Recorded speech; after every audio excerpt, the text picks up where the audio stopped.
नमस्कार दोस्तों, स्वागत है आपका हमारे चैनल भक्ति व्रत कथा में। आइए आज जानते हैं हम भगवान विष्णु जी के एक पावन रूप के बारे में। और यह आज का दिन बृहस्पतिवार भगवान विष्णु जी की पूजा अर्चना का दिन होता है। आज के दिन जो भी व्यक्ति सच्चे मन से भगवान विष्णु जी और माता लक्ष्मी की पूजा अर्चना करता है, उनका ध्यान करता है, भगवान विष्णु जी उनके जीवन से सारे दुखों का नाश करते हैं और उन्हें सुख समृद्धि की प्राप्ति होती है। भगवान विष्णु जी त्रिदेवों में से एक देव हैं। ब्रह्मा विष्णु महेश त्रिदेव की जोड़ी है और इसमें एक देव हैं विष्णु जी, जो कि इस संसार पे सारे भक्तों के दुख दूर करने के लिए अपने कई रूपों में अवतार लिए हुए हैं। वैसे तो प्यारी भक्तों, भगवान विष्णु जी की अनेक लीलाओं और अनेक रूपों का विवरण आपको मिलता है। आज ही हम भगवान विष्णु जी की एक ऐसी ही अनोखी और पावन कथा का श्रावण करेंगे। श्री हरि विष्णु जी जहाँ पर निवास करते हैं, वहाँ पर माता लक्ष्मी भी निवास करती हैं। इसीलिए उन्हें लक्ष्मी नारायण और लक्ष्मीपति नाम से भी जाना जाता है। वैसे तो भगवान विष्णु के बहुत सारे रूप हैं, लेकिन उनके कई नाम हैं जो आज तक आपने नहीं सुने होंगे।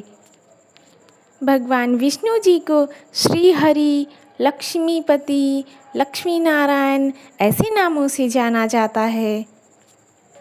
श्री हरि विष्णु जी का रूप अत्यंत सौम्य और शक्तिशाली प्रभाव वाला है। बृहस्पतिवार के दिन भगवान विष्णु जी की आराधना की जाती है और आज के दिन पीत वस्त्र धारण करके केले की पूजा की जाती है। केले का पेड़ शुभ माना जाता है, इसलिए आज के दिन केले के पेड़ को जल दिया जाता है और उसकी पूजा की जाती है। केले के पेड़ की पूजा श्री हरि विष्णु जी के रूप में की जाती है। वैसे तो विष्णु जी के अनेकों अवतार हैं। जब जब अपने भक्तों पे संकट पड़े हैं, भगवान विष्णु जी ने कई अवतार लेकर धरती पर जन्म लिया है और अपने भक्तों के कष्ट को दूर किया है। इसलिए अगर आप भी इस पावन कथा को ध्यानपूर्वक सुनेंगे तो आप पर भी भगवान विष्णु जी और माता लक्ष्मी जी की कृपा बनी रहेगी और आपका जीवन सुखमय होगा और वैभव, धन और समृद्धि की प्राप्ति होगी। तो चलिए भक्तों, आज के दिन हम इस पावन कथा का शुभारंभ करते हैं।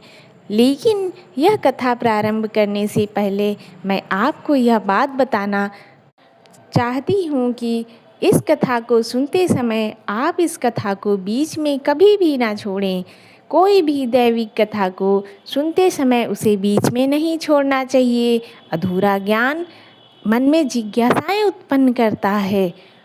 तो चलिए प्यारे भक्तों, आज की यह कथा प्रारंभ करते हैं।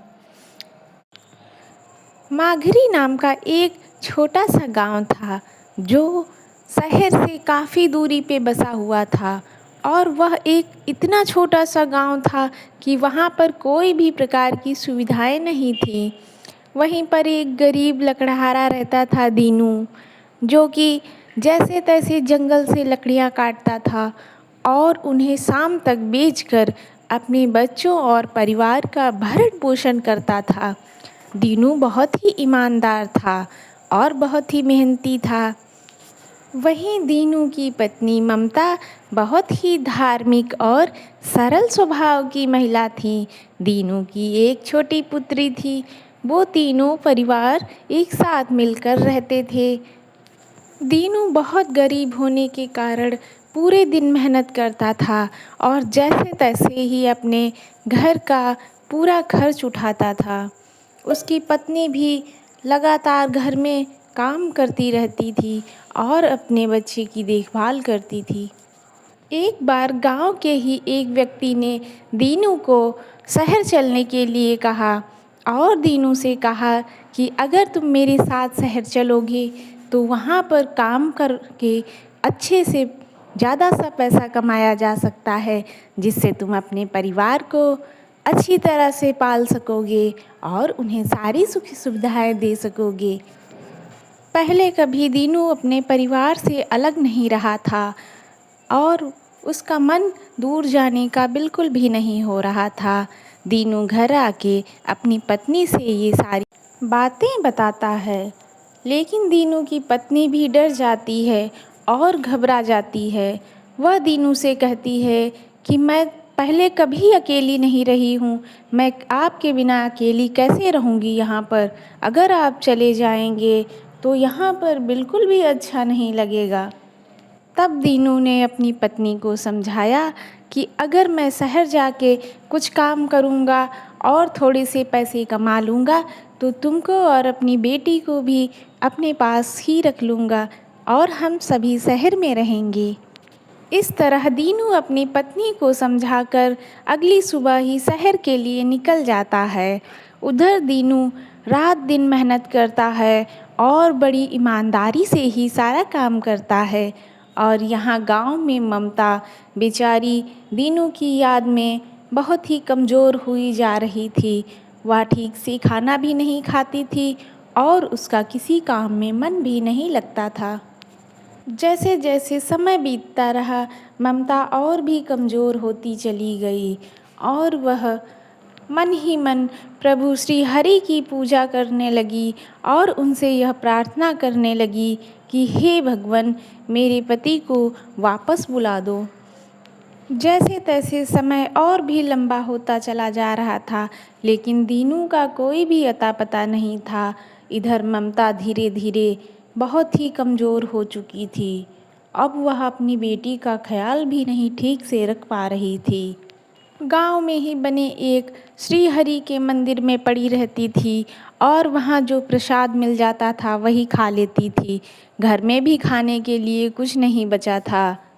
एक दिन ऐसे ही ममता श्री हरि विष्णु जी के मंदिर में बैठी हुई थी और उसकी बेटी वहीं पर खेल रही थी।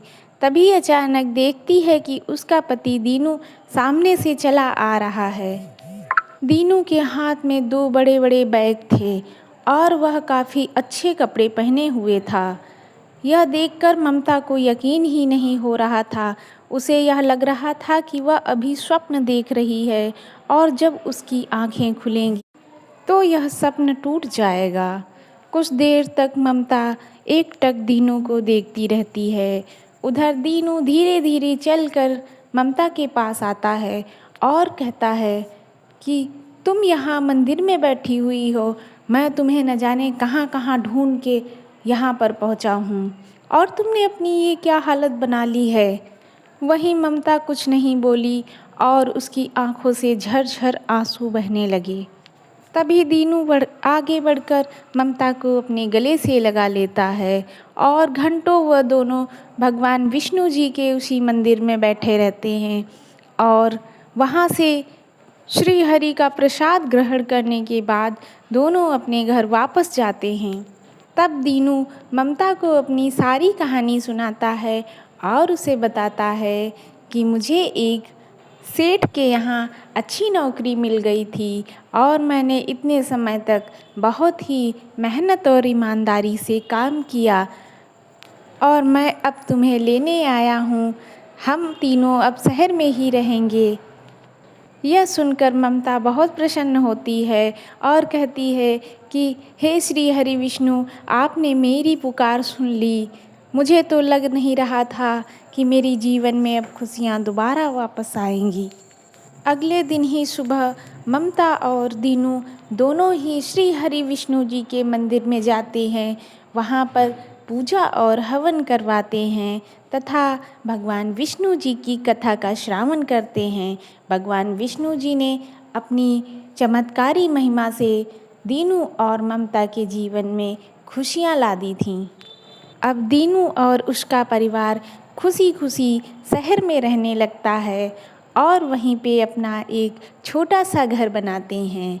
उस घर में प्रतिदिन श्री हरि विष्णु जी की पूजा होती थी और सुबह के समय उनकी भक्ति और कथा का श्रावण होता था। प्यारे भक्तों, इसी प्रकार जो भी व्यक्ति श्री हरि विष्णु जी की पूजा अर्चना करता है उसे सुख समृद्धि और माता लक्ष्मी की प्राप्ति होती है। जहाँ पर श्री हरि विष्णु जी का निवास होता है, माता लक्ष्मी जी की उपस्थिति वहाँ पर अवश्य रहती है। प्यारे भक्तों, आशा है आप सभी को हमारी आज की यह पावन कथा अवश्य पसंद आई होगी।